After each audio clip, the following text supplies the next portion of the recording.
So I want to preface this by laying some understanding on the state of mind I'm in right now. Last night, on a Thursday, mind you, I went out and had a beer. And it was like 4:30. And you know what? That beer was so good that I had another one. And then that beer was so good that I had another one. Well, at that point, I switched from beer to liquor. And then somehow 5 Jaeger shots in a row, add that into the mix. Some scotch, whiskey and Coke. Some just, some Thursday night heavy drinking. But I was drinking a bunch of water and I thought that I would be fine. And I woke up with a massive just fucking hangover. And I'm so unfamiliar with hangovers that I didn't even know it was a hangover. I'm just kind of guessing that's what it is. But oh my gosh, my brain today is not working properly. It's just not wanting to keep up with the speed of everything else turning around me, which kind of is the purpose of this video. So now that I've laid the groundwork, I just want to talk about this observation I just made about the busyness of fucking culture sometimes, and this isn't like a complaint. I'm not saying that things are bad. I'm not saying that. I'm not saying this to try to sway an audience or to try to wow somebody with the coolest new idea of how I got a grasp on what life really is versus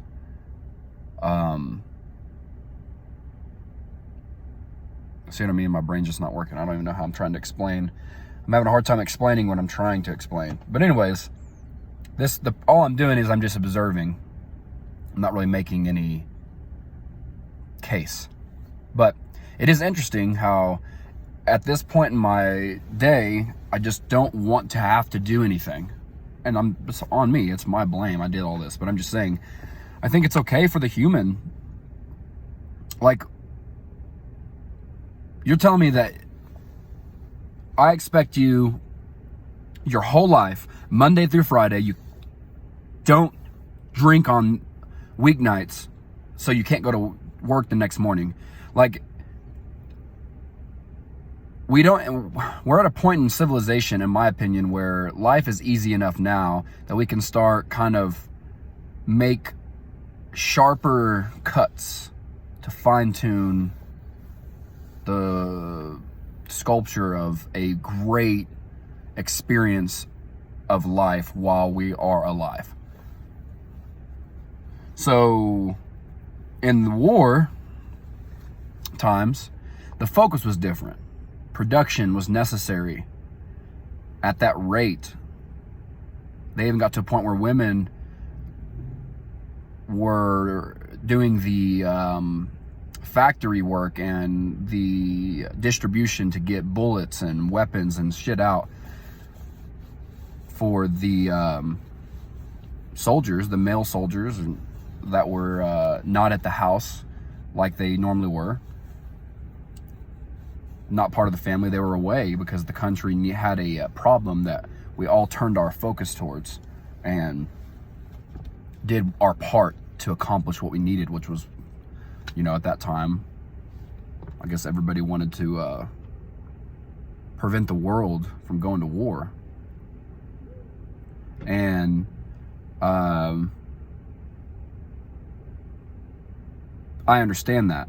But we're at a point now where we don't need that much speed production anymore. Not really. The only reason we need is because we're convinced to make money for other people and that we can get a piece of the pie and, all of that. Like, don't get caught up in the trees. I'm not making like a statement here. That's pretty relative that we understand that we're working for richer people who have more than us. And then if you work hard, you get to get that too. But really, that's not fully the case. Like, you take company I work for, they have MITs now and you have to go to college. So you're telling me you have to go to school in order to be a manager at this company. So that makes it a little bit more difficult for the normal person. So And I just think all of that is very oppressive to just human, natural, everyday, realistic, not telling ourselves that we should be something else, or that, well, you need to grind now so you can retire in your 40s, or not in your 40s, at the end of your life. So you're telling me I want to work my prime, the youth of my life, where I should be experiencing the most, I should be working that. And then when I'm 80 and I can't move, that's when I should go have fun living. No, I mean, life itself is just a celebration. And we're so distracted by all of these fucking things that are in motion. And it just is something that I've observed. It's hard to keep up with the motion of the whirlpool of I guess my only perspective is American culture. I would imagine similar around the world, because it's not like an oppressive thing in a sense of there's one person and he's got a plan and they're just trying to strategize. Like, it's not, I don't think it's a conspiracy. I think it's just a byproduct of evolution. So people have, said sometimes I'm bitchy, and I get that. I'm not here to deny that. What I am saying though is my criticism is not victimized. My criticism it's an initiative to go forward, to evolve.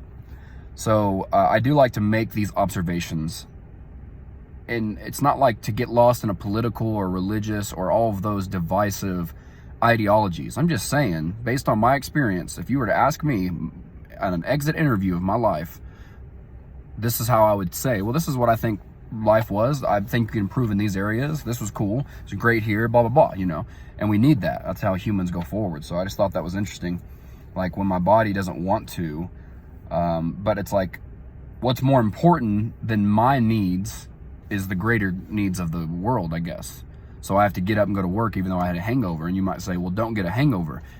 Yes, I understand that. But my point is that, do you see now I have to limit certain things that I may want to do for my human selfishness, which I don't think is totally wrong, because there's a lot of motion going on around me.